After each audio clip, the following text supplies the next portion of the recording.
Good afternoon छात्रों। आज हम कक्षा 10 के फ्रांसीसी क्रांति पार्ट 7 के बारे में अध्ययन करेंगे।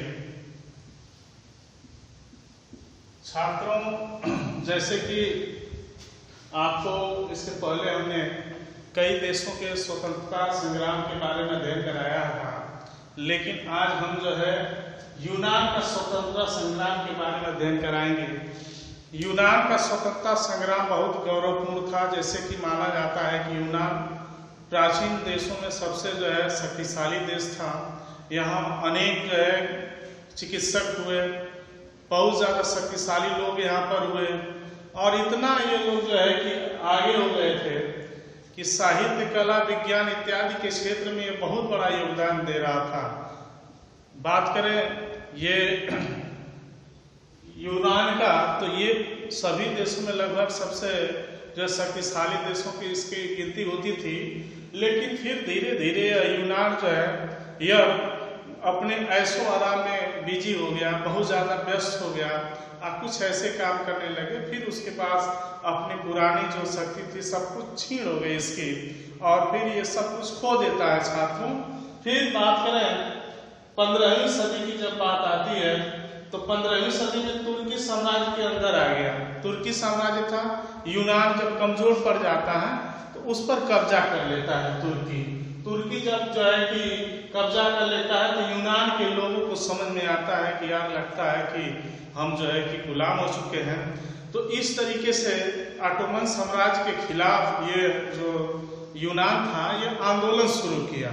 तो ऐसे में चूंकि इसको एहसास हो गया था कि हम गुलाम हैं, इसलिए अपने जो है गुलामी को खत्म करने के बारे में सोच रहा था, और इसने जो है संग्राम लड़ा, जिसमें स्वतंत्रता के संग्राम के कई कारण इसके रहे हैं कि यूनान को तुर्की से अपनापन नहीं मिला।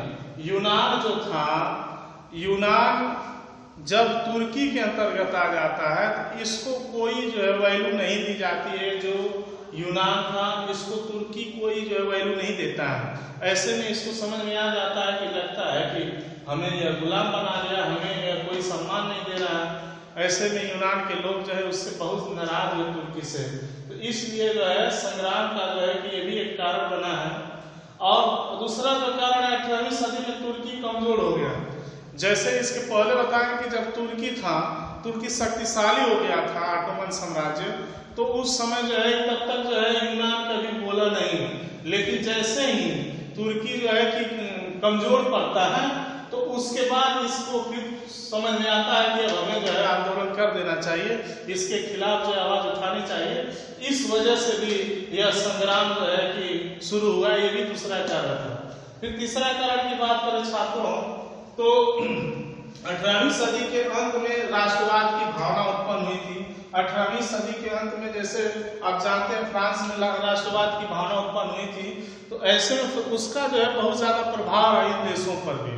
तो ऐसे में भी यह 18वीं सदी के अंत में यह भी राष्ट्रवादी भावना के जो है प्रभाव में आकर के यह भी आंदोलन शुरू कर दिया। और बौद्धिक आंदोलन का बहुत प्रभाव हुआ। लोगों को ज्यादा से ज्यादा जो है कि तरह तरह के लोग, शिक्षा देने वाले लोग हो गए, बहुत से ज्यादा लोग ऐसे हो गए जो बुद्धिजीवी वर्ग थे, पूर्ण रूप से बुद्धि का प्रयोग करके इनको समझाने लगे। तो ऐसे लोग जो है कि इन लोगों के दिमाग में ये बातें आई कि लगता है कि हमें भी अपने देश को बचा लेना चाहिए। और इस तरीके से यूनान जो है कि अपने देश को बचाने के लिए बौद्धिक आंदोलन का सही उपयोग किया, और पूर्ण रूप से छात्रों यह जो है कि संग्राम में हिस्सा लिया, और यह जो है यूनान के स्वतंत्रता संग्राम को आगे बढ़ाया। फिर बात करें फ्रांस की क्रांति का प्रभाव। छात्रों, ये यूनान की क्रांति में फ्रांस की क्रांति जो 1789 में हुआ था, इसका बहुत ज्यादा प्रभाव हुआ। इसका जो स्वरूप रहा है, विद्रोह का आरंभ स्वरूप किस तरीके से रहा? 1821 में अलेक्जेंडर हिप्सलाती के नेतृत्व में विद्रोह का आगाज होता है। तो ऐसे में सबसे पहले जो है यह 1821 में अलेक्जेंडर हिप्सलाती जो था उसके नेतृत्व में आगाज होता है। फिर ऐसे में जब ये आगाज करता तो उस समय जो आपको मालूम होगा मेटरनिक जो है हर चीज में हस्तक्षेप करता था, इससे कोई लेना देना नहीं था। लेकिन मेटरनिक को समझ में आ रहा था कि अगर यहाँ पर आंदोलन होगा, अगर ये सफल हो जाएगा तो हो सकता है इससे प्रभावित होकर के ये लोग जो है और लोग भी हमारे भी खिलाफ जो है कि आवाज उठा सकते हैं। इसलिए जो है मेटरनिख को डर था और इसके कहने पर, मेटरनिख के कहने पर जार ने तुर्की की मदद किया। जब तुर्की कमजोर हो जाता है तो ऐसे में जब यूनान जो है पूर्ण रूप से आंदोलन करता है तो मेटरनिख के कहने पर जार जो है यह पूर्ण रूप से रूस की बात करें, रूस के जो है शासक, उनको जार कहा जाता है, इसने जो है तुर्की का जो है मदद की है और विद्रोह को दबा दिया गया और इसकी सहायता से विद्रोह को दबा दिया जाता है और जो विद्रोह करता था अलेक्जेंडर पूर्ण रूप से इसको जेल भी भेज दिया जाता है। फिर बात करें छात्रों, मोरिया द्वीप में दूसरा व्यापक विद्रोह हुआ।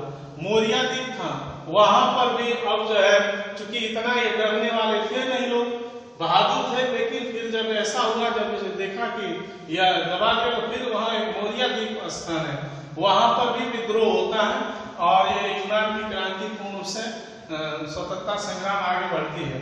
फिर अन्य यूरोपीय देशों का सहयोग भी मिला, क्योंकि यूरोप जो है बहुत अच्छा और बहुत जो है कहा जाता है, यूरोप को जो है ये यूनान को यूरोप का पालना कहा जाता है, यूरोप का पालना जो है यूनान कहा जाता था।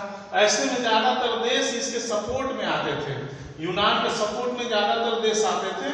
ऐसे में जो है यूनान को सपोर्ट करने के लिए अन्य देश भी इसके साथ हैं और इसके अलावा चूंकि यह यूनान जो पूर्ण से ईसाई धर्म के लोग ज्यादा से ज्यादा लोग थे, तो अनेक ईसाई जो लोग थे स्वतंत्र स्वयं सेवक, यह लोग जो है पूर्ण से यूरोप की यूनान की मदद करने के लिए आगे बढ़े, जिसमें एक मुख्य व्यक्ति का नाम आता है लॉर्ड बायरन, जिसको सपोर्ट करने के दौरान 1824 में इसकी मृत्यु चूंकि हो जाती है, इसने भी सपोर्ट किया, स्वयं सेवकों के साथ रहा।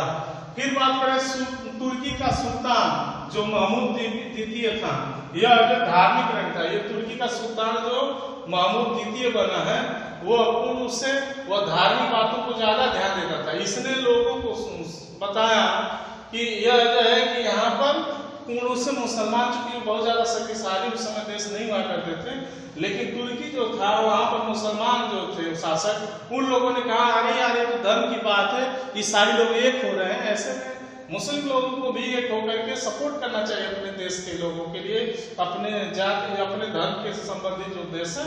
तो ऐसे में जो है मोरिया के द्वीप विद्रोह को दबाने के लिए जो है सैनिक का प्रयोग इसने किया और 1822 में लगभग जो है 20,000 यूनानियों को मौत के घाट उतार दिया जाता है। 20,000 यूनानियों को इस जो है कि संग्राम को दबाने के लिए मौत के घाट उतार दिया जाता है। फिर मिस्र के राजा मोहम्मद पाशा ने हथियार और धन से मदद किया। मिस्र के राजा ने भी जो है हथियार और धन से मदद किया और 1826 में ब्रिटेन और रूस ने खुलकर यूनानियों का साथ दिया। अब 1826 में फिर देखा कि यूनानी ज्यादातर जो है कि कमजोर पड़ते जा रहे हैं, तो 1826 में फिर इन्होंने यूनानियों का जो है सपोर्ट किया और ब्रिटेन और रूस ने।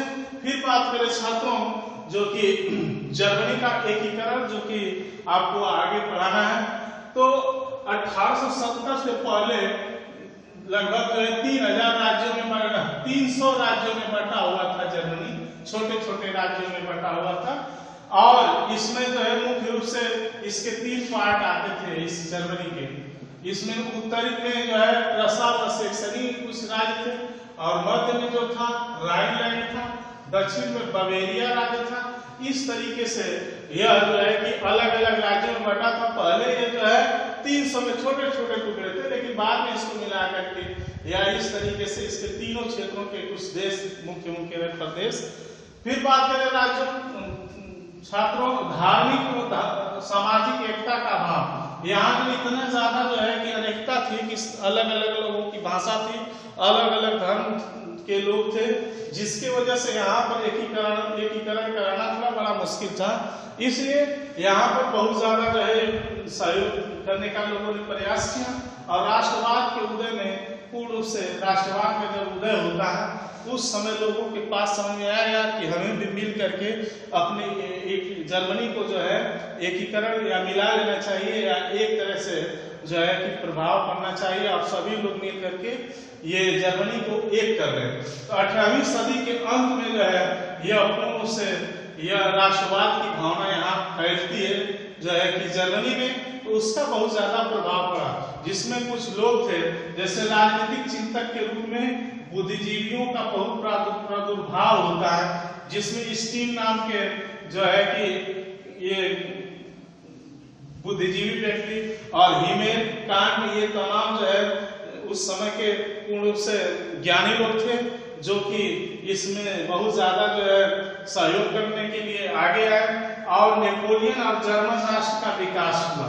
नेपोलियन और जर्मन राष्ट्र का विकास उस समय जब होता है, नेपोलियन चूंकि आप जानते हैं, इससे पहले हमने इसके बारे में बताया, तो फ्रांसीसी क्रांति के बाद नेपोलियन के युद्धों ने जर्मनी में एकीकरण की प्रक्रिया का आगाज किया। फ्रांसीसी जब क्रांति होती है तो उसके बाद जो है नेपोलियन के युद्धों ने जर्मनी में एकीकरण की प्रक्रिया है। जब नेपोलियन ने जब उनसे युद्ध वगैरह करता है तो ऐसे में यह जो है कि नेपोलियन की वजह से यहाँ जो है कि जर्मनी में भी लोग एकजुट होने लगे और उस समय जो पवित्र रोम साम्राज्य था वो पूर्ण रूप से समाप्त हो जाता है और 1806 में 39 राज्यों का राज्य संघ बनाया गया। इसमें पहले जो कि आपको बताया था हमने कि 300 पार्ट थे, लेकिन बाद में जो है 1806 में इसको 39 जो है 39 राज्य संघ बनाया गया। फिर उसके बाद एकता की भावना जो है कि बढ़ाई गई और आर्थिक क्षति और प्रतिष्ठा के ठेस के कारण राष्ट्रवाद का विकास हुआ। फिर उसके बाद छात्रों राष्ट्रवाद का विकास पूर्ण रूप से हुआ। आज का वीडियो बस यहीं तक। जय हिंद।